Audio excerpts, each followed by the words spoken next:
नमस्कार, Mithilanchal news live में आपका स्वागत है। आप देख रहे हैं मिथिलांचल न्यूज लाइव। चलते हैं खबर की ओर। खबर आ रही है अररिया जिला के फार्मेशन प्रखंड से।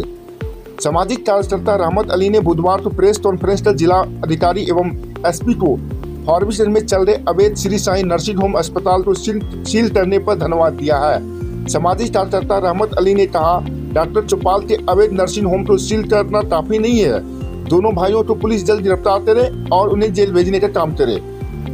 रहमत अली ने कहा कि डॉक्टर चौपाल की भाई और उनकी लापरवाही की वजह से 10 वर्षीय मुर्शीद की जान गई है।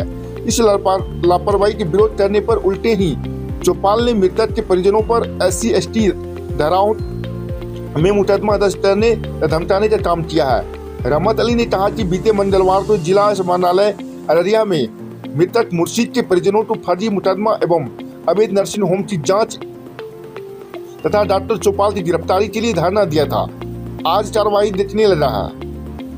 न्याय में देर है, अंधेर नहीं। आज भी न्याय होता है। आगे प्रशासन से उम्मीद है कि जल्द से जल्द परिजनों पर फर्जी मुकदमा को वापस लेंगे तथा मुर्शीद के हत्यारे डॉक्टर को जेल भेजने का काम करेंगे। आज उस घटना को 14 दिन हो गया और 14 दिन के बाद जब हम लोग लगातार प्रशासन को कहते रहे कि भैया मुर्शीद की जान चली गई है और मुर्शीद की मृत्यु में अगर किसी ने लापरवाही बरती तो वो डॉक्टर चौपाल, दोनों ब्रदर DN चौपाल और JN चौपाल। लेकिन डॉक्टर चौपाल का सोर्स इतना बड़ा है कि अभी तक उस पर प्रशासन ने शिकंजा नहीं कसा है। आज 14 दिन बाद अस्पताल में ताला जड़ दिया गया, सील हो गया अस्पताल। इसके लिए मैं प्रशासन के पहले कदम का मैं धन्यवाद देता हूं और ये ताला जड़ने से जितने भी फर्जी अस्पताल हैं उस पर कार्रवाई की अब उम्मीद हमें जाग रही है। दूसरी बात मैं आप लोगों को बताना चाहता हूं कि आज जो अधिकारी अस्पताल को सील किए हैं उस अधिकारी का बयान आया, मैंने सुना है अभी न्यूज चैनल के माध्यम से। वो कह रहे हैं कि अस्पताल का रजिस्ट्रेशन भी नहीं है, अस्पताल का रजिस्ट्रेशन भी नहीं है और जो नर्सिंग होम का मानक है, नर्सिंग होम का जो गाइडलाइंस है उनके मुताबिक कोई भी डॉक्टर को वहां 24 घंटा उपस्थित रहना चाहिए। यह भी सुविधा इस अस्पताल में नहीं है। तो मेरा आज सवाल है, वो पहला सवाल मैं आप लोग को बता दूं कि अगर वो नर्सिंग होम नहीं है तो उसमें ICU कहां से बनाया गया? अगर वहां ICU है तो डॉक्टर क्यों नहीं है? अगर डॉक्टर नहीं है तो पेशेंट को 24 घंटा भर्ती क्यों रखा जाता है? ये मेरा सवाल है। मैं पहले भी कहा था कि डॉक्टर चौपाल, दोनों ब्रदर पैसे के लिए कुछ भी कर सकता है। उसको किसी की जान से कोई मतलब नहीं है। उसको सिर्फ और सिर्फ पैसा चाहिए, वो चाहे जहां से आए। दूसरी बात मैं आप लोग को अभी क्लियर कर देना चाहता हूं, ये जो डॉक्टर JN चौपाल है, इनका अपराधियों से बड़ा साठगांठ है। इनको माफियाओं से बड़ी दोस्ती है और इनकी खानक, यहां तक कि पुलिस पदाधिकारी भी कहते हैं कि डॉक्टर चौपाल एक गुंडा है। लेकिन उसके बावजूद उनका मेरे पास ऑन रिकॉर्ड है, कहते हैं कि डॉक्टर चौपाल गुंडा है, लेकिन अभी तक उनकी गिरफ्तारी नहीं हो रही है। कहीं न कहीं प्रशासन की नाकामयाबी है। और एक बात और आप लोग को मैं बता दूं कि जो डॉक्टर चौपाल का 2 हॉस्पिटल है, एक ईश्वर दयाल नाम से एक अस्पताल है, दूसरा श्री ओम साई अस्पताल। तो एक कॉलेज के पास फारबिसगंज में है, वहाँ जहाँ सर्जरी वो करते हैं, सर्जन है वो, और उसके बाद जब उसका केस बिगड़ जाता है तो वो ओम साई नर्सिंग होम में डालते हैं। तो मुर्शीद का जिस तरीके से मौत हुआ, जिस तरीके से मुर्शीद की मृत्यु हुई, वो साहब अगर आप लोग देख लेते ना किस तरीके से लापरवाही की गई है। एक जानवर को भी इतनी लापरवाही से इलाज नहीं किया जाता है जितनी लापरवाही से मुर्शीद का इलाज हॉस्पिटल किया गया था। 2 लाख, 2.25 लाख रुपए की वसूली की गई। उसके बाद इतना हरधर्मी जब मुर्शिद की डेथ हो गई तो कोई भी अस्पताल का बंदा आके ये भी नहीं कहा कि भैया मुर्शिद की मौत हो गई है, इसमें ये कारण है वो कारण है, तसल्ली भी नहीं दिया, बल्कि यहाँ तक कहा गया कि पूरी खानदान का ताकत लगा दो, मेरा कुछ वो बिगाड़ नहीं सकते। ये टसक है डॉक्टर चौपाल का। मैं तो डॉक्टर तो डॉक्टर है, और डॉक्टर ये अपराधी कैसे हो गया? अब तो साहब मैं तो ये कहता हूं ये डॉक्टर नहीं, ये चंबल के डाकू से भी ज्यादा खतरनाक है। इस चंबल के भी डाकू से ज्यादा खतरनाक है। इनसे अब डर लगता है साहब, डर लगता है हम इस डॉक्टर से अब डर लगता है कि पता नहीं कब किसकी जान से खेल जाए, पता नहीं कब किसकी ये जान ले ले। तो साहब मैं तो अररिया वासी को कहना चाहता हूँ कि कम से कम आप इस तरीके के घटिया किस्म के डॉक्टर के पास जाने से परहेज करें। एक मुर्शिद की जान गई है, उससे कुछ सीख लें। और मैं एक बात और बताना चाहता हूं आप लोगों को, मेरा ये व्हाट्सएप नंबर है, और इस व्हाट्सएप नंबर में आपको मैं DN चौपाल के द्वारा दिया गया मैं धमकी, देखिए किस तरीके से हमको उन्होंने धमकी दिया है और मेरी जान लेने की धमकी दी है, किस तरीके से हमको डराया गया है, मैं आप लोगों के सामने क्लियर करना चाहता हूं। ये देखिए, आप देख सकते हैं, आप लोगों को मैं उसका ये देखिए, ये डॉक्टर चौपाल का चैट है। ये डॉक्टर चौपाल कहते हैं वसूली गैंग। अगर मेरा भाई मरा, मेरा बेटा मरा, मैं अगर विरोध कर रहा हूं कि साहब इसकी जान कैसे गई, कोई स्टेटमेंट हमको चाहिए, तो आप हमें वसूली गैंग करते हैं। और उसके बाद कहते हो कि MLA से कह के तुमको मरवा देंगे, और उसके बाद आप कहते हो कि 20-25 हजार रुपया देकर मुंह बंद कर लो।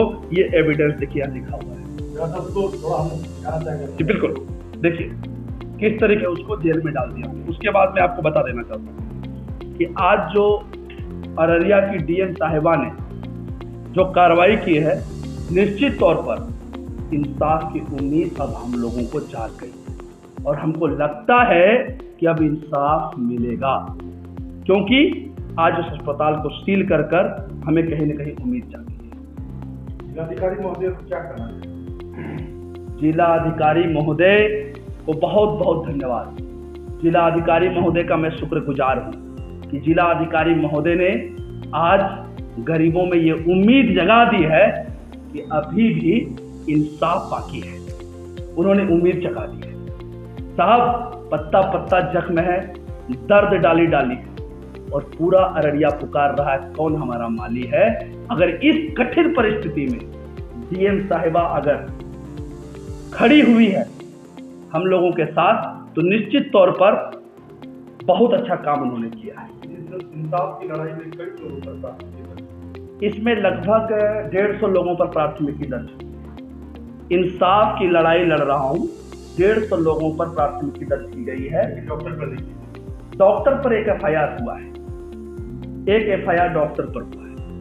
और एक बात और मैं आपको बता दूं, डॉक्टर चौपाल साहब किस जाति के हैं, किस धर्म के हैं, कहाँ के हैं, ये हम लोगों को नहीं पता। हम लोगों को सिर्फ पता है कि डॉक्टर है, और उन्होंने जिस तरीके का कृत्य किया है हम लोगों के साथ, उन्होंने SC/ST एक्ट के तहत मुकदमा दर्ज किया है कि मेरे को गाली गलौज दिया। मैं पूछना चाहता हूँ कि जब डॉक्टर से हम लोगों की मुलाकात ही नहीं, डॉक्टर यहाँ प्रेजेंट ही नहीं है, तो हम लोग किसको गाली गलौज? तो इसलिए जांच का विषय है ये, और निश्चित तौर पर जांच होने के बाद परिजन निर्दोष पाए जाएंगे और जेल चोर डॉक्टर जाएगा। मैं आप लोगों को बता देना किसी की तरफ से कोई दबाव भी आया है? बिल्कुल दबाव आया है, बिल्कुल दबाव आया है। डॉक्टर का कहना है कि अगर मुंह बंद नहीं किया तो तुम लोगों की हत्या करवा दी जाएगी। ये डॉक्टर की तरफ से धमकी है। प्रशासन से क्या मांग करते हैं? प्रशासन से मांग करते हैं कि भैया हमारी सुरक्षा मत करो, कोई बात नहीं है। मैं बिहार राज्य में रहता हूँ, बिहार राज्य के शासन प्रशासन की जिम्मेदारी है कि वो हमें सुरक्षा दे, बट अगर उसको लगता है जरूरी नहीं है तो नहीं चाहिए। लेकिन मैं ये जरूर कहूँगा कि पेनी नजर रखने की जरूरत है, कहीं डॉक्टर चौपाल देश छोड़ के न भाग जाए। पेनी नजर रखने की जरूरत है, डॉक्टर चौपाल कहीं देश छोड़ के न भाग जाए। डॉक्टर चौपाल बहुत बड़ा क्रिमिनल है। डॉक्टर चौपाल की हिस्ट्री क्रिमिनल है, उस पर गौर किया जाए और डॉक्टर चौपाल की संपत्ति की जांच की जाए। डॉक्टर चौपाल फारबिसगंज में 4000 करोड़ की संपत्ति बनाई है, 4000 करोड़ की संपत्ति का मालिक है। अगर मैं आज सरकार जांच कराए तो सारी बात क्लियर है। ये 4000 करोड़ की संपत्ति उन्होंने कहां से अर्जित करी, ये मैं सरकार से मांग करता हूं उसकी जांच।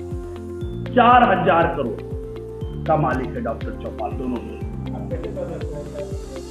सबसे बड़ी बात मैं बता देता हूं कि नेशनल हाईवे पर उनका 105 एकड़ जमीन का एक प्लॉट जो उन्होंने 2.5 करोड़ रुपया में एकड़ के हिसाब से खरीदा है। 2.5 करोड़ एकड़ के हिसाब से वो खरीदा है। तो आप समझ सकते हैं 105 एकड़ जमीन का कितना कीमत है। टोटल 4000 करोड़ का मालिक है और पिछले 4-5 वर्षों में वो पैसा बनाया है। हमें तो शंका है ये लोगों की जो मृत्यु होती है सबके साथ बॉडी का पार्ट निकाल कर ये बेचने का काम करता है डॉक्टर चौपाल। आप आवाज उठाइए, सच सामने आ जाएगा, खुलासा हो जाएगा सारी चीजें। और ये हत्यारे डॉक्टर को सरकार जेल में डाले, मैं सरकार से मांगता हूं। डॉक्टर चौपाल की अगर आप हिस्ट्री निकालेंगे तो अररिया जिला का कोई ऐसा गांव नहीं जहां से डॉक्टर चौपाल ने 2-4 लोगों की जान नहीं ली है। डॉक्टर चौपाल रामपुर के करंट इस 2022 की मैं बात बता रहा हूँ। रामपुर जो फारबिसगंज प्रखंड का एक रामपुर दक्षिण पंचायत है, वहां 2 लोगों की जान ली। सोनापुर पंचायत में 1 लोगों की जान ली, महेशमुड़ी में 3 लोगों की जान ली, सिरिसकुंड में 2 लोगों की जान ली, पड़ेपारा में 1 लोगों की जान ली, भंगी में मुर्शीद की जान ली। आप बतनहा पंचायत की सर्वे करो, यहाँ उन्होंने 7 लोगों की जान ली। ये इसका काम है। ये ऑपरेशन मालूम है खुद से नहीं करते हैं, हेल्पर रखे हुए हैं, हेल्परों से ऑपरेशन कराते हैं डॉक्टर चौपाल। ड्यूटी करते हैं पटना में, अस्पताल हो जाता है उसके नाम पर फारबिसगंज। ये डॉक्टर चौपाल का अगर जांच किया जाए तो मेरी एक एक बात सत्य निकलेगी और मैं तथ्य के आधार पर बोल रहा हूं, एकदम सत्य है और 100% सही है। ये खुद से ऑपरेशन नहीं करते और जांच होगी तो ये क्लियर हो जाएगा, एकदम क्लियर हो जाएगा। डॉक्टर चौपाल हत्यारा साबित होगा, हत्यारा साबित। एनीवन कोई क्वेश्चन है आप लोगों का तो ले सकते।